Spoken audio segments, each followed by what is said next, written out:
bal haddaba daawade waxaad ila dhageysataa inaan ku maqashiyo wax ka mid ah fadaaisha ay leedahay qofka hadii uu noqdo mid ku dadaala oo u dhaqsada salaadahaasi shanta ilaahay subhanahu wa ta'ala inagu waajib yeelay fadliga koobaad ee uu helayo qofkaasi waa istighfaarul malaa'ika qofka salaad ila salaad ku sugaya istighfaarta iyo dambi dhaafka ay malaa'iktu weydiinayso ayuu helaya xadiis farmad ma ku saarortay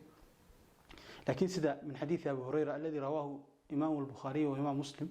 sida saxiixaanka ku sugan waxa rasuulku ilaahay sallallahu alayhi wasallam الملائكة تصلي على أحدكم ما دام في مصلاه الذي صلى فيه ما لم يحدث أو يقم اللهم اغفر له اللهم ارحمه لا يزال أحدكم في صلاة ما دامت الصلاة تحبسه لا يمنعه أن ينقلب إلى أهله إلا الصلاة ورسولك صلى الله عليه وسلم ملائكته ويدعي سامتكين انت كسغن yahay meeshiisa meeshaas oo halkii ku tukaday inta amaano ka kicin amaano weysidu ka jabin waxaan ugu ducaysaa اللهم اغفر له اللهم ارحمه إلهنا حريصه إله دم داف فضل labaad ay leedahay qofku inuu salaada u degdego oo helaya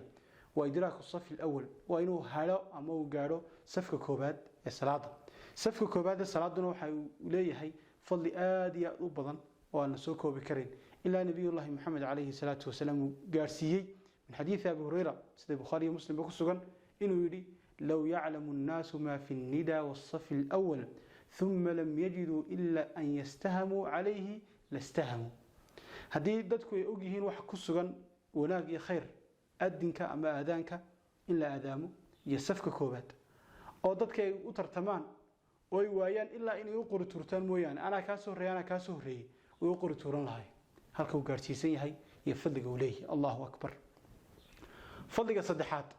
وإدراك تكبيرة الإحرام إنه قفك سوق قالوا markuu imaamku xidhanayo Allahu Akbar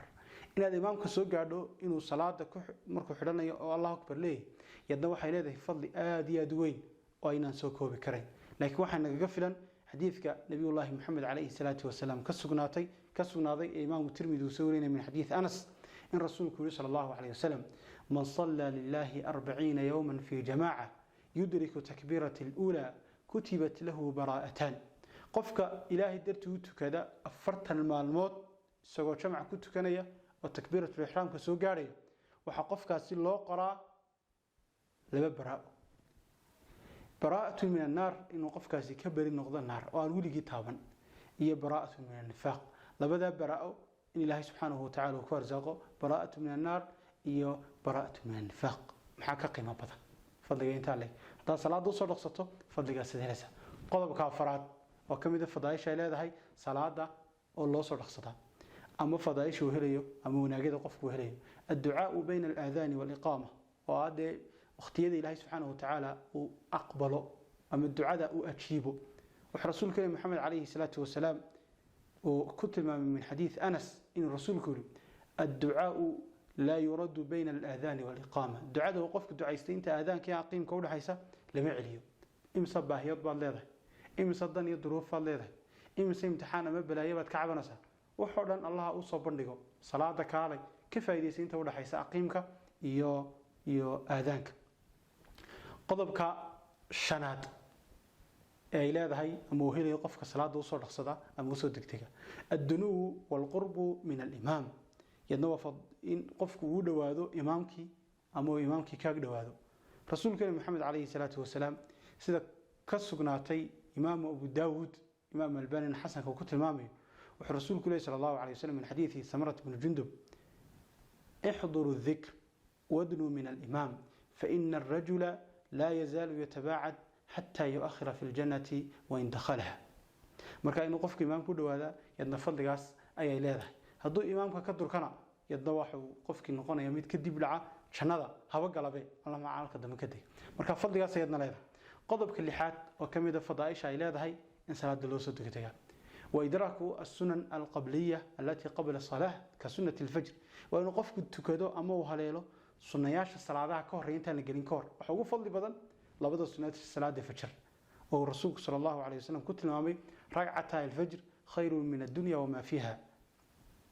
لبدا ركعات من حديث جندب من حديث عائشة إمام مسلم سوري labada ragcadood ee salaada fajr ka horeeya waxay ka khayr badan yihiin adduunyada iyo wax kasto ku dhex sugan. Allahu akbar, maxaa ka fadli badan. sidaas oo kale rasuulku sallallahu alayhi wasallam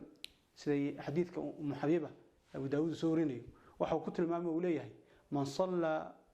man salla arba'an qabla adh-dhuhri wa arba'an ba'daha حرم عليه النار. قفك تكذا صلاة الظهر أفرق عدد كهرية أفر كحجنا تكذا صلاة ظهر أفر كذا بين تكذا وحلقة حرانتين ما يمحي نارته. الله أكبر محك قيمة بدل بلو في رسالة حديث كلا وسور نسل أبو داود من حديث ابن عمر إن رسول صلى الله عليه وسلم أدعو يولي رحم الله امرأ صلى قبل العصر أربعة. إلهي سبحانه وتعالى هون حريصته قف صلاة عصر أفرق عدد كهرية أو سنة تكذي. حديث كلا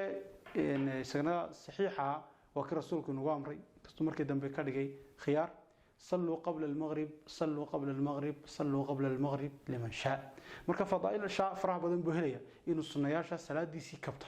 قيبتي خشوعي قيبتي حكامتي وحين نسخان سلاد دي سيرته